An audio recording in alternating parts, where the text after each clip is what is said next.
আসসালামু আলাইকুম, hello everyone, কি অবস্থা সবার? আশা করি ভালো আছেন, আমরাও ভালো আছি আলহামদুলিল্লাহ। তো বেশ কিছুদিন আমার গ্যাপ গিয়েছে হচ্ছে ব্লগ দিতে, তো মাঝে আবার দুই একটা দিয়েছি। তো আমরা সবাই জানি দেশের অবস্থা অনেক বেশি খারাপ, এর জন্য তো এখন মোটামুটি একটু ভালো হলেও আবার বুঝি না কখন কি হয়ে যায়, আল্লাহ মাফ করুক। আচ্ছা যাই হোক, এটা হচ্ছে সিলেটের আমার ষষ্ঠ দিনের ব্লগ, যেটা সেই জানুয়ারি মাসে গিয়েছিলাম, বাট এখনও আমার সব ভিডিও আপলোড করা হয়নি, কারণ মাঝখানে আমি আরও অনেক ইভেন্ট গিয়েছি, অনেক কাজকর্ম করেছি, সেগুলোর ভিডিও দিয়েছি। এর জন্য আমার ব্যস্তও ছিলাম। এর জন্য I am not a lazy person, সেটার কোনো রিজন না যে আমি লেজি এর জন্য দিতে পারি নাই, না, বাট আমি বিভিন্ন কাজে ব্যস্ত থাকি তাই। তো যাই হোক, এটা ছিল ষষ্ঠ দিনের সকালে, আমার এক মামার বাড়ি থেকে আরেক মামার বাড়ি যাচ্ছিলাম, ওয়াকিং ডিস্টেন্স। তো গিয়েই হচ্ছে এরকম মজাদার খাবার পেয়ে গেলাম সকালের ব্রেকফাস্ট। এটা হচ্ছে পরোটা, মচমচে পরোটা, তারপর হচ্ছে ভাজি, আর সাথে ছিল মজাদার গরুর মাংস। আর এটা হচ্ছে যে আমার মামা মামিরা আসলে ম্যাক্সিমামই, মামারা তো অবশ্যই বিক্রমপুরের, মামিরাও ম্যাক্সিমামে সব বিক্রমপুরের।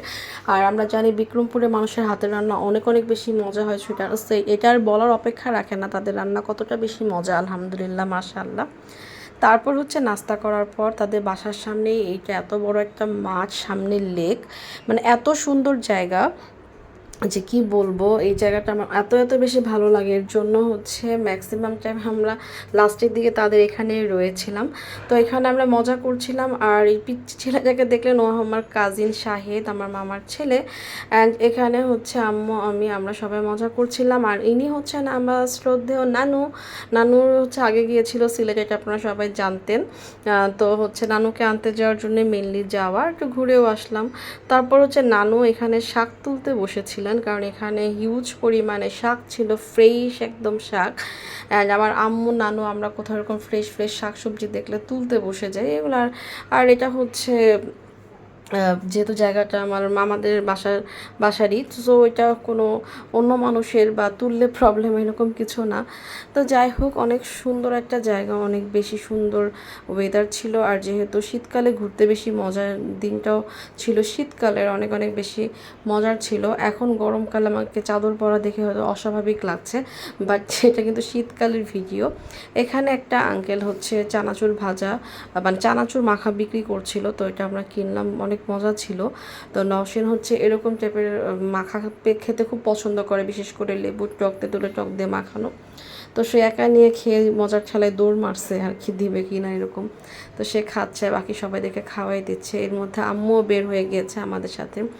আসলে কি আমার ফ্যামিলির, আমার নানুর, আম্মুর, আমার মা খালাদের আমাদের এরকম প্লেস খুব ভালো লাগে, খোলামেলা একটু গ্রাম্য ভাব, তার মধ্যে সামনে লেক, খোলা মাঠ, এরকম শাকসবজি ফলওয়ালা গাছ, এগুলো দেখতে দেখতে আমাদের অনেক অনেক বেশি ভালো লাগে। এখানে হচ্ছে আমি ভিডিও করছি, আর আমার ছোট্ট বোন নওশিন আমাকে খাইয়ে দিচ্ছে, আপনাদের সবার প্রিয় নওশিন। তারপরে এই তো ঘুরছিলাম আর সুন্দর মতো জায়গাগুলো দেখছিলাম, একটা হচ্ছে ফিল করছিলাম। আর এমনি থাকবো 2-1 দিন পর চলে যাব, এটাই ভাবছিলাম। তো একটা জায়গা থাকতে থাকতে এমনি অনেক বেশি মায়া হয়ে যায়। এই যে বড়ই গাছটা দেখতে পাচ্ছেন, এটাতে হিউজ পরিমাণে বড়ই ধরা, এই যে দেখেন আমি জুম করে আপনাদের দেখানোর ট্রাই করছিলাম। আর এখানে নানু হচ্ছে এই যে শাকটা নিয়ে হাঁটছে, হাঁটতে হাঁটতে সে সামনের দিকে যাচ্ছে। অ্যান্ড বলছিলাম যে চলো নানু আমরা একটা ছবি তুলি, কয়েকটা, একটা মেমোরিজ থাকুক এখানে, কারণ আবার কবে না কবে আসা হয়, আমরা কি বা কদিন বেঁচে থাকি, এটাও একটা ফ্যাক্ট। তারপরে যে আমার কাজিন শাহেদ হচ্ছে পাখি নিয়ে আসছে বসার জন্য, ও অনেক অ্যাক্টিভ একটা ছেলে অ্যান্ড অনেক ভালো, মানে মানুষ বা গেস্ট বলেন খুব আপ্যায়ন করতে পারে, খুব সমাদর করতে পারে, খুবই ভালো, আল্লাহর ভালো করুক। তারপর হচ্ছে আম্মু চলে গেল, ওদের হচ্ছে পুরো কবুতর পালে অনেক শাহিদরা, আমার মামারা।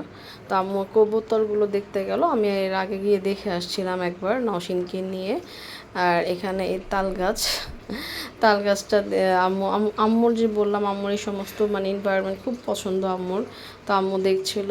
আর হচ্ছে আম্মু তো ভিডিও করতে পছন্দ করে না, ছবি তুলতে ভাবে পছন্দ করে না। তো দেখলাম যে সেদিন তেমন একটা কিছু বলে নাই, কারণ হচ্ছে যে সেও ভাবছে যে ঠিক আছে করুক, একটা মেমোরি। তারপরে তো আম্মু আস্তে আস্তে নেমে যাচ্ছে। এখানে যেহেতু লোহার সিঁড়ি অ্যাডজাস্ট করা আছে, সো ছাদে উঠতে নামতে অনেক অনেক বেশি সুবিধা হয়।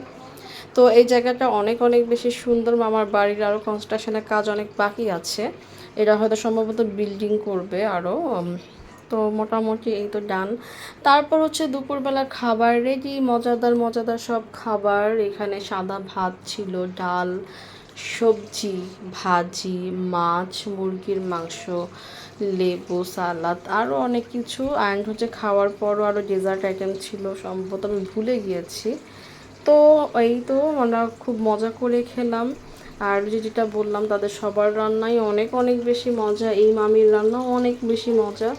মজা করে খাওয়ার পর একটু রেস্ট নিয়ে আমরা বের হয়ে গেলাম ঘুরতে। কারণ আমার কাজিন শাহিদ অনেক দিন ধরে বলছিল চলো তোমাদের শিশু পার্ক বেড়ায়, মানে বেরিয়ে আসি, ঘুরাই নিয়ে আসি। তো ফাইনালি ওর কথা মতো এই যে আসলাম, অ্যান্ড দেখলাম পার্কটা আসলেই মজার। এখানে দোলনা আছে, তারপরে এই যে স্লিপারি যেটা এটা আছে। তো এখানে চললো, চড়ার পর হচ্ছে নওশিনের মোবাইল নিচে পড়ে গেছে, মানে ওর জানটা নিচে পড়ে গেছে এমন একটা ভাব। তারপর হচ্ছে দোল দিচ্ছে আম্মু নওশিনকে, শাহেদকে।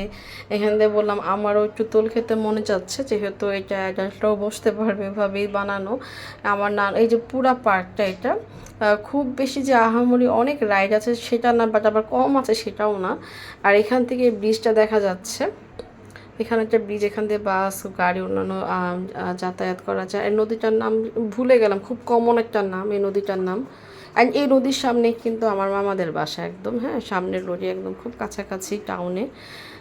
তো এই তো রিক্সা ডিস্টেন্স চলে আসলাম এই পার্কে বাসা থেকে।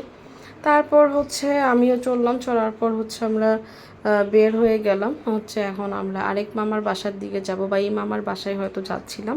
পরে ওখান থেকে মামার যে বিজনেস স্টোর আছে বা শপ আছে ওখানে আমরা যাব। সেটা আমি আলাদা ব্লগে দেখাবো আপনাদেরকে, কারণ না হলে ভিডিও অনেক বেশি বড় হয়ে যাবে, পরে আপনাদেরই বিরক্ত লাগবে। তারপর একটা অটো নিয়ে আমরা চলে গেলাম। তো এখানেও মজার কাহিনী ঘটছে যে আমরা এমন একটা জায়গায় গিয়েছি, সন্ধ্যা হয়ে গিয়েছিল, আমরা গাড়ি পাচ্ছিলাম না। পরে নানু কীভাবে খুলে নিলাম, নিয়ে বললাম ভিতরের রাস্তা দিয়ে চলে যান যাতে না দেখা যায়। এটাও একটা মজার মেমোরি। এগুলো একসময় তখন লজ্জা লাগছিল, বাট একটা সময় এগুলোই মজা হয়ে থাকবে আর কি। অনেক অনেক বেশি মজা করলাম, অনেক অনেক বেশি ভালোও লাগছে। তো সবাই আসলে এইভাবে হ্যাপিলি লাইফ লিড করার ট্রাই করবেন, আল্লাহর কাছে দোয়া করবেন যাতে অনেক ভালো ভালো থাকতে পারি আমরা সবাই। চাইলেই তো আর হ্যাপি লাইফ লিড করা যায় না। তো আজকে এই পর্যন্ত, সবাই অনেক বেশি ভালো থাকবেন। আল্লাহ হাফিজ।